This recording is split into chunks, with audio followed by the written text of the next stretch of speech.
દર્શક મિત્રો, હવે આપણે બીકે ન્યૂઝ ચેનલના વિશેષ કાર્યક્રમ જાણવું જરૂરી છે પર નજર કરીશું।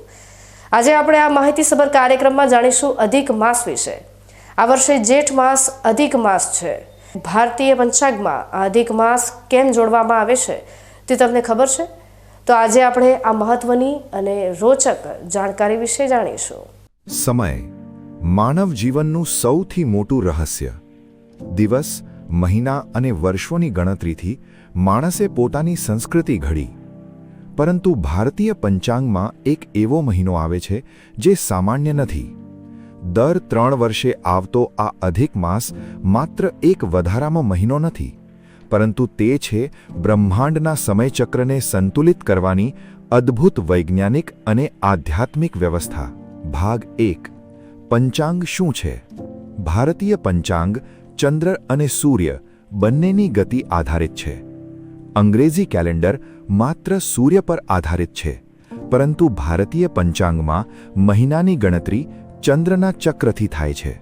એક ચંદ્રમાસ લગભગ 29.5 દિવસનો હોય છે, એટલે 12 ચંદ્રમાસ મળીને આશરે 354 દિવસ થાય છે, પરંતુ સૂર્યવર્ષ લગભગ 365 દિવસનું હોય છે, એટલે દર વર્ષે લગભગ 11 દિવસનો તફાવત ઊભો થાય છે।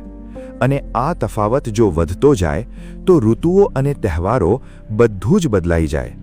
ભાગ 2, અધિક માસ કેમ આવે છે? દર વર્ષે વધતા આ 11 દિવસ લગભગ 3 વર્ષમાં 30 દિવસ જેટલા થઈ જાય છે। આ તફાવત દૂર કરવા માટે ભારતીય પંચાંગમાં એક વધારાનો મહિનો ઉમેરવામાં આવે છે અને તેને કહેવામાં આવે છે અધિક માસ। અધિક માસ ત્યારે આવે છે જ્યારે એક ચંદ્રમાસ દરમિયાન સૂર્ય કોઈ નવી રાશિમાં પ્રવેશ કરતો નથી।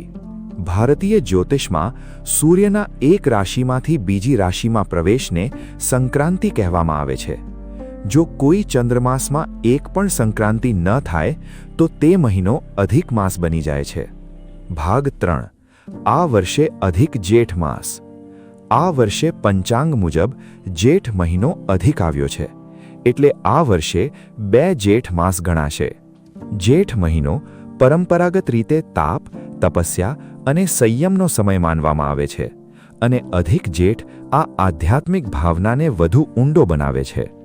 ભાગ 4, ધાર્મિક મહત્વ।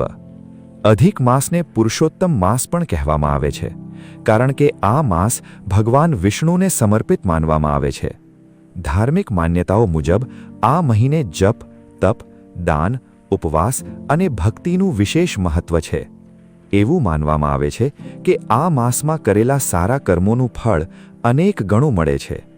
આ માસમાં સામાન્ય રીતે લગ્ન, ગૃહપ્રવેશ અને મોટા શુભ કાર્યો ટાળવામાં આવે છે, કારણ કે આ સમય આધ્યાત્મિક ચિંતન અને આત્મશુદ્ધિ માટે માનવામાં આવે છે। ભાગ 5, ઋતુચક્ર અને વૈજ્ઞાનિક મહત્વ। અધિક માસ માત્ર ધાર્મિક પરંપરા નથી, તે એક અત્યંત વૈજ્ઞાનિક વ્યવસ્થા છે। જો અધિક માસ ન આવે તો ધીમે ધીમે તહેવારો ઋતુઓથી દૂર ખસવા લાગે। જેમ ઇસ્લામિક કેલેન્ડરમાં રમજાન દર વર્ષે અલગ ઋતુમાં આવે છે, કારણ કે તેમાં અધિક માસ જેવી વ્યવસ્થા નથી, પરંતુ ભારતીય પંચાંગ અધિક માસ દ્વારા ચંદ્ર અને સૂર્ય બંનેને સંતુલિત રાખે છે, એટલે દિવાળી હંમેશા શરદ ઋતુમાં અને હોળી વસંતમાં જ આવે છે।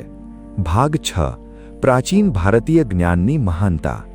હજારો વર્ષ પહેલાં આધુનિક ટેકનોલોજી વગર પણ ભારતીય ઋષિઓએ ખગોળ વિજ્ઞાન અને સમયગણનાનું અદ્ભુત જ્ઞાન વિકસાવ્યું।